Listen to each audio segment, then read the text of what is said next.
अस्सलाम वालेकुम दोस्तों, मैं हूं असलम आलम और आप देख रहे हैं gulf expert.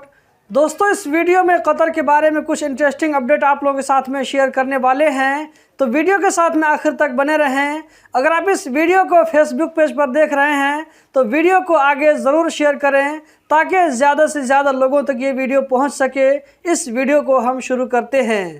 Airport custom department की तरफ से कहा गया है कि कस्टम वालों ने 1553.8 ग्राम ममनुआ सामान यानी कि नशा वाला सामान को पकड़ लिया है, जिसको जूता में छुपा करके कतर लाने की कोशिश की जा रही थी, लेकिन कस्टम वालों की नज़र से नहीं बच पाया। इस तरह के अपडेट मैं आप लोगों को दे करके आप लोगों को मैं बार बार याद दिलाता रहता हूं कि चंद पैसों के लिए इतना बड़ा रिस्क लेने की ज़रूरत नहीं है, अपने ज़िंदगी को दांव पर लगाने की ज़रूरत नहीं है, ताकि ये चीज़ आप लोगों को याद रह सके और दूसरे लोगों को भी याद रह सके। दोस्तों, इसको तो आप लोग जानते ही होंगे, जो कि अब्दुल्ला अल सलमी हैं। वर्ल्ड कप के टाइम में कतर आए थे रियाद से पैदल चलकर।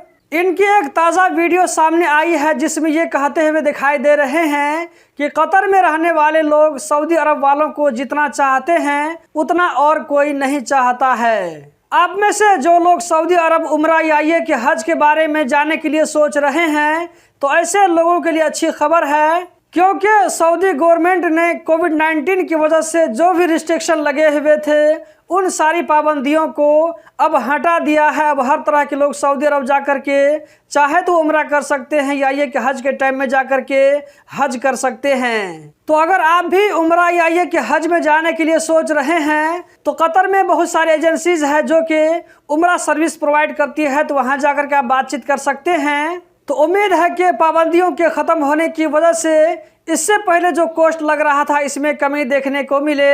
अगर आपने हाल फिलहाल में किसी उम्रा एजेंसी वाले से बात किया है या ये कि आप उम्रा से वापस आए हैं तो कमेंट बॉक्स में अपना एक्सपीरियंस ज़रूर शेयर करें।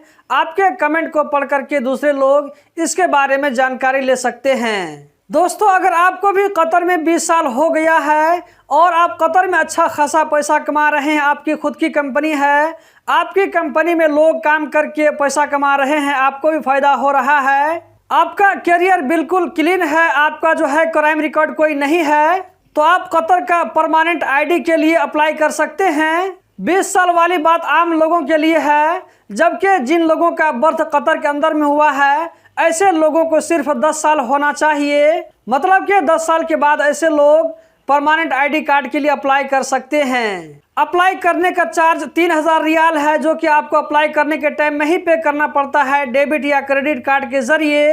अगर आप ये देखना चाहते हैं, चेक करना चाहते हैं कि आप कतर के परमानेंट आईडी कार्ड के लिए एलिजिबल हैं या नहीं हैं, तो स्क्रीन पर आपको जिस तरह दिखाया जा रहा है उसको फॉलो करते हुए आप खुद भी इसको चेक कर सकते हैं। जहां पर आपको आईडी कार्ड नंबर डालना होगा, उसके नीचे में आपको अपना आईडी कार्ड का एक्सपायरी डेट डालना होगा, नीचे में जो कोड है उसको डाल करके सबमिट करेंगे तो रिजल्ट आपके सामने में मिल जाएगा। इसका लिंक मैं वीडियो के डिस्क्रिप्शन में डाल दूंगा, वहां जाकर के आप चेक कर सकते हैं। कतर का परमानेंट आईडी कार्ड मिलने का फायदा ये होगा कि वो बहुत सारी फैसिलिटीज जो कि आम लोगों को नहीं मिलती है परमानेंट आईडी कार्ड होल्डर को मिलती है। जैसे कि permanent ID card holder Qatar में अपने नाम से प्रॉपर्टी खरीद सकते हैं, अपने नाम से बिजनेस को खड़ी कर सकते हैं, किसी कतरी को पार्टनरशिप में रखने की ज़रूरत नहीं पड़ेगी। इसी तरह अगर आप कतर से बाहर जाते हैं, दूसरों मुल्कों में जाते हैं, तो वहाँ पर जो सलूक और जो फैसिलिटीज एक कतरी को मिलती है वही आपको भी मिलेगी। तो दोस्तों, यही थी आज की वीडियो। उम्मीद करता हूँ ज़रूर पसंद आई होगी। इस वीडियो को लाइक करके आगे शेयर करना मत भूलें। इस वीडियो को देखने का बहुत बहुत शुक्रिया।